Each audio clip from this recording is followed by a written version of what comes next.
Africa का एक देश सूडान, जो कि इन दिनों काफी सुर्खियों में है। दरअसल सूडान में दो गुटों के बीच में जो है वो खूनी संघर्ष चल रहा है। सूडान को अपने अंडर लेने का, यानी कि अपने प्रभुसत्ता में लेने का। और इसमें जाने किसकी जा रही हैं? इसमें जाने जा रही हैं आम आदमी की। और सूडान की इनका मकसद है सूडान की इकोनॉमी पे कब्जा करना, वहाँ के लोगों पर राज करना, रूल करना। मगर अब एक समय पर जो है वो सूडान जो है, वहाँ के लोग काफी शांति की मांग कर रहे थे, वहाँ पे डेमोक्रेटिक गवर्नमेंट की मांग कर रहे थे। लेकिन वहाँ अपने ही जो सूडान के ही दो ग्रुप्स हैं, उनमें जो है वो संघर्ष आपस में चल रहा है, जो अब काफी ही खूनी रंग ले चुका है। तो अब आज की वीडियो में हम इसकी हिस्ट्री और ये कैसे शुरू हुआ पूरा जो इनका खूनी संघर्ष है, आज इसी के बारे में बात करेंगे और क्या कौन-कौन लोग इससे प्रभावित हुए हैं। सूडान का एक सिटी यानी कि एक शहर अल फशर इन दिनों काफी सुर्खियों में है। एक दौर पे ये जो शहर था काफी ही आबाद था, यानी काफी इस शहर में भीड़ भाड़ थी और काफी इस शहर का नाम था। लेकिन आज ये शहर जो है वो भुखमरी और मैसेकर का शिकार हो रहा है। पिछले तकरीबन 1.5 सालों से अल फशर जो है वो दुनिया से कट ऑफ है। लेकिन जब ये सुर्खियों में आया तो पूरे जो दुनिया है वो उसमें काफी हड़कंप सा मच गया, क्योंकि उन्होंने देखा कि लोगों का कैसे कत्लेआम हो रहा है, कहाँ उनका स्लॉटर हो रहा है और किनके हाथों में हो रहा है, वो हो रहा है अरब्स के हाथों में। अब इनके अगर बात करें कौन कौन सी फोर्सेस इसमें शामिल है, तो तकरीबन दो फोर्सेस शामिल है। एक तो सूडानीज आर्म फोर्सेस, जो कि सूडान को बचाने की कोशिश कर रही हैं। ये एक बेसिकली ऑफिशियल नेशनल आर्मी है सूडान की, जिसे एसएएफ भी कहते हैं। और दूसरी तरफ जो मिलिटेंट ग्रुप है आरएसएफ, यानी कि रैपिड सपोर्ट फोर्सेस, ये एक पावरफुल पैरा मिलिट्री फोर्स है जो कि एक वक्त पर काफी मतलब जंजाविद मिलिट्री ग्रुप के अंडर थी। अब ये दोनों मिलिट्री फोर्सेस जो है वो सूडान की इकोनॉमी पर, वहाँ के पूरे गवर्नमेंट रूल पर उसको टेक ओवर करना चाहती हैं। उनका यही एक मकसद है कि कौन इन दोनों में से मिलिट्री जो पावर है वो अपना रूल इस्टेब्लिश करेगी। डार्फर जो कि एक सिटी है जहाँ पे ये पूरा घटनाक्रम हो रहा है। अब उसकी बात करें तो काफी उसकी जो इतिहास है वो भी काफी दर्दनाक रहा है, क्योंकि ये पहली बार नहीं है कि जो इतना वहाँ पे स्लॉटर हो रहा है, आम लोगों का पलायन हो रहा है।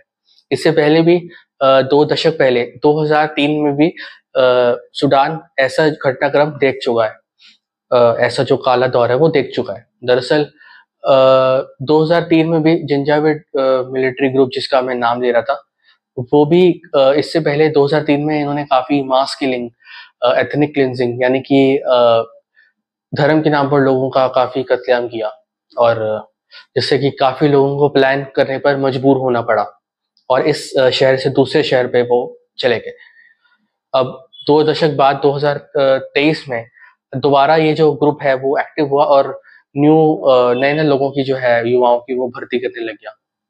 और अब जो है अक्टूबर के लास्ट वीक में, जब अक्टूबर के लास्ट वीक में ये जो काफी एक्टिव हो गया और फिर से वही जो अपना इतिहास है काला, उसको ये दोहराने पर जो है वो लगा हुआ है। तो अब अल फशर की बात करें तो अल फशर जो है वो सूडानीज आर्मी का लास्ट स्ट्रॉन्ग होल्ड था, यानी कि लास्ट बेस जिसे वो बचा सकते थे।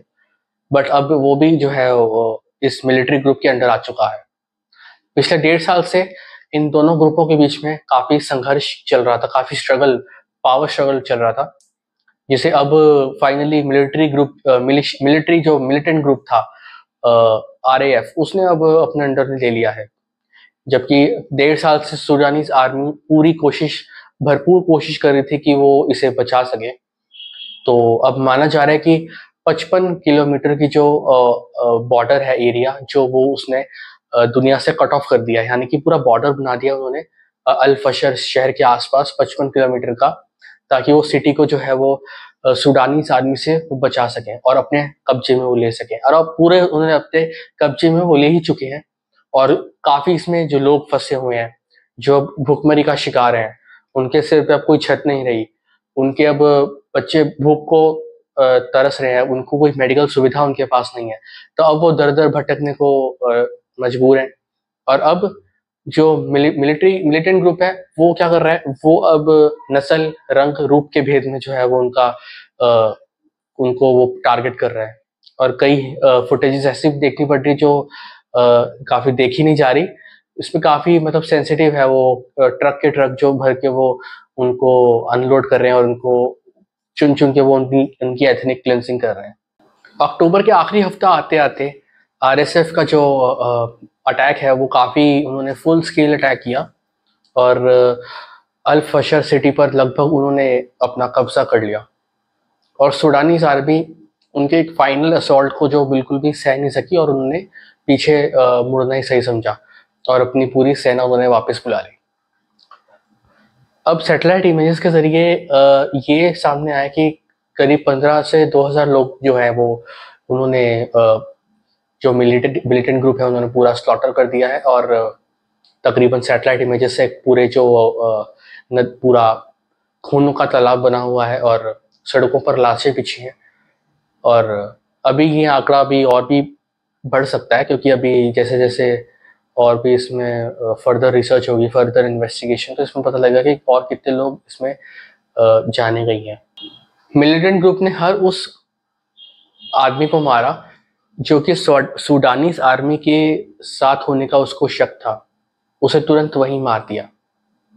और आई विटनेस यानी कि चश्मदीद गवाहों के अनुसार अगर हम माने तो मिलिटेंट ग्रुप ने उनके जो घर लूट लिए, उनके आदमियों को जो है वो सड़कों पर धकेल के वहीं उनको मार दिया गया।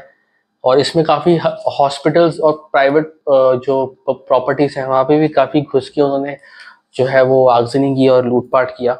कई इलाके और कई गलियां जो है वो किलिंग जोन बन गई, यानी कि वहाँ पे अब कोई मतलब आदमी नहीं है, कोई भी वहाँ पे रहने वाला नहीं बचा। अब वो पूरा जो इलाका है पूरा खून से भर गया और लाशें जो है वो जहाँ तहाँ पड़ी हैं।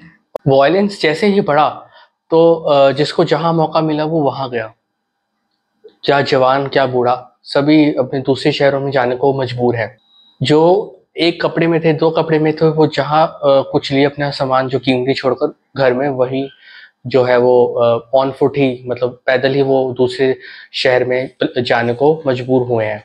अब आरएसएफ की इस विक्ट्री के बाद ऑलमोस्ट ऑल द डार्फर जो रीजन है वो अब इनके कंट्रोल में आ गया है, वेस्ट। और जो ईस्ट और कुछ नॉर्थ का रीजन है ये अभी भी जो सूडान की आर्मी है उनके कंट्रोल में है। अब कुछ विशेषज्ञों का ये कहना है कि अगर इस स्थिति को वक्त रहते अगर सुलझाया नहीं गया, अगर तो इसमें काफ़ी मतलब मुश्किलें आ सकती हैं लोगों के लिए जो वहाँ पे फंसे हैं, क्योंकि उन तक जो एड पहुँचानी, ह्यूमैनिटेरियन एड जैसे कि खाना, पानी, दवाइयाँ, ज़रूरत की बाकी जो सुविधाएं हैं वो पहुँचाने में दिक्कत हो रही है, क्योंकि जो पूरा वो क्षेत्र है वो ये जो आरएसएफ के हैं उनके कंट्रोल में है। और आरएसएफ जो है वो अभी किसी को अंदर जाने नहीं देगी। और पूरा जो ये डार्फर का जो पूरा इलाका है अभी पूरी दुनिया से जो है वो कटा हुआ है और यूएन भी इस पे कुछ दखल देने को अभी पीछे हट रहा है। तो आज हमने बात की कैसे सूडान में जो हालात है वो काफ़ी नाजुक बने हुए हैं। और इसके पीछे भी जो कई लोगों का कहना है कि कुछ बाहरी ताकतें इसमें शामिल हैं, जिसके बारे में हम अगली वीडियो में बात करेंगे। तब तक के लिए मिलते हैं आपसे अगली वीडियो में। तब तक के लिए धन्यवाद।